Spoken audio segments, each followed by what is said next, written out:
Hey there guys, Nordic Warrior here. Welcome back to my movie review series. So, today I went to the theatre and saw that movie, The Quiet Place 2, which just came out over here. I believe in the States it came out last month.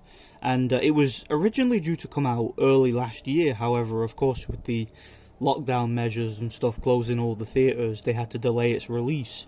And yeah, I was quite looking forward to this movie because the first Quiet Place movie, which came out a couple years back, was, in my opinion, one of the better horror movies in recent years. It was a movie that was very simple, very simple concept, yet very tense.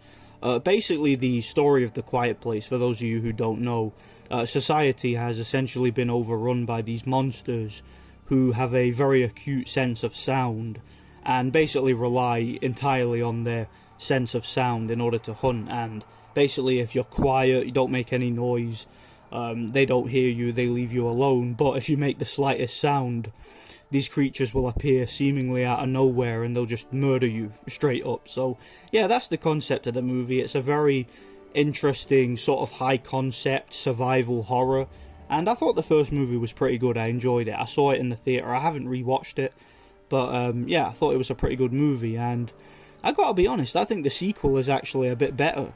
I really enjoyed this movie. It's a pretty short movie. It's only about an hour and a half, so it's pretty standard length for a survival horror. And yeah, it pretty much picks up where the first movie left off. And basically Emily Blunt is now having to raise her family herself because her husband in the first movie, spoiler alert, he died towards the end of that movie.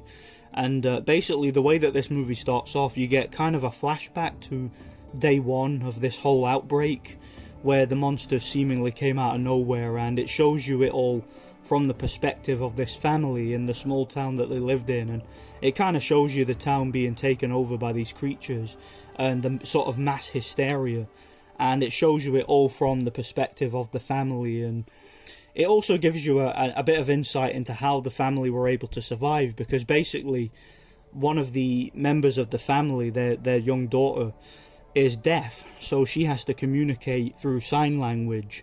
So as a result of that, the whole family learned to communicate through sign language, and that kind of helps them throughout this whole situation, because that means that they don't really have to speak to communicate, so they are able to communicate with one another without using their voices. So they're able to avoid these creatures better than the average family and the average person would be able to. So that was quite an interesting concept, and they explore that a little bit more here.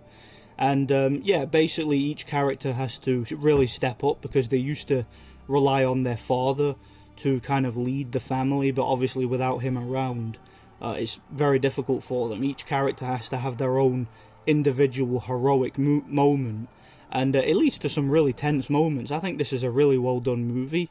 Cillian Murphy is in this movie. He kind of plays a father figure role to these characters, because basically he was one of their friends in the town where they lived, but basically at this point in time his family have died. His wife and kids are no longer in the picture, so he's kind of living it out on his own, and he runs into this family and basically has to take over that role as father figure to them. So that was quite interesting. And the movie gets to a particular point where the whole group splits up. Basically two members of the group, the young daughter who's deaf and Cillian Murphy, have to go off on their own and try and find a refuge for the whole family, whereas the other two have to stay behind and look after the baby. And again, that leads to some very, very tense moments. There's moments in the movie which really get you going, and there's a couple of jump scares, but not only that, there's a couple of really well crafted tense scenes. Like, for example, there's a scene where the young boy in the movie is looking after the baby on his own because his mum and the rest of the group have basically left for their own reasons, and he has to look after the kid himself, and he ends up making a mistake and luring one of the monsters.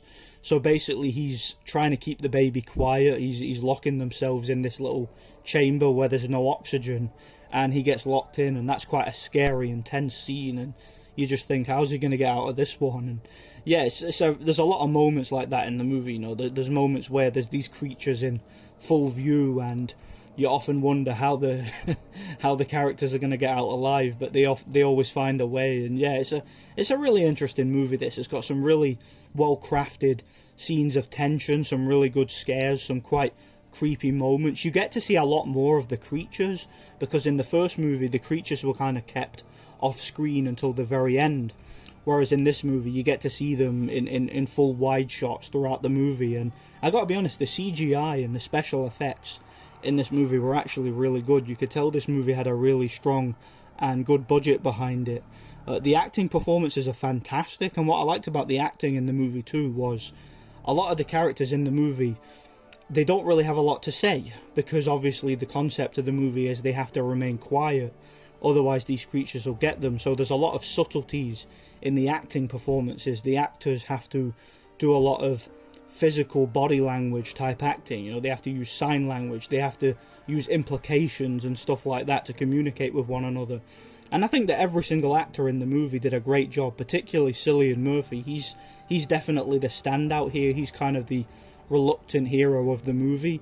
I forget the name of the actress who plays the young girl, the young deaf girl in the movie, but she was fantastic. She barely has anything to say in the movie, but just her physical presence and physical performance and her body language and sign language and the way that she communicates with the other actors, I think was a really well done concept. I really do.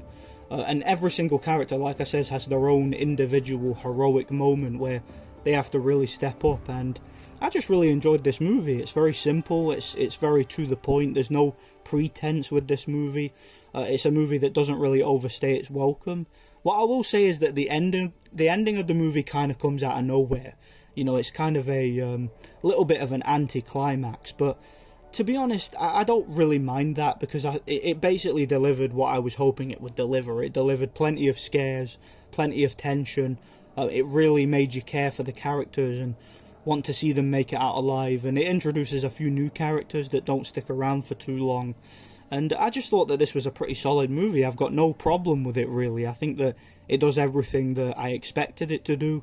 It's not the greatest movie of all time. I mean, it's nothing groundbreaking or anything like that. But for a short, simple survival horror, I think it did everything I was asking for. I mean, one thing I would have liked a little bit more from the movie, if I was to try and find some criticism, is you don't really get much of an insight into the overall mythos of this world. You know, you don't really learn much about the creatures, where they came from, what they are, really anything more than what we learned towards the end of the first movie. There's really not that much lore there, so yeah, I guess I could dock some points off for that, but I don't really think it's anything that serious. I mean, you don't really want them to go too much into detail, because you like a little bit of mystery and suspense in these types of movies. So yeah, I think this movie's really good. I think it's a solid 8 out of 10. Great movie, I'd really recommend it. Probably the best horror movie of the year. Definitely a lot better than that piece of crap I saw last week, The Conjuring 3. I didn't like that movie at all, personally, which is a shame, because I like the first two Conjuring movies more than I like The Quiet Place. So yeah, it was disappointing with that one, but this movie exceeded expectations. This was actually better than the first Quiet Place movie, in my opinion. I really enjoyed it. So yeah, 8 out of 10. Let me know what you guys think. Stay tuned for more movie reviews. Thanks for watching, and God bless.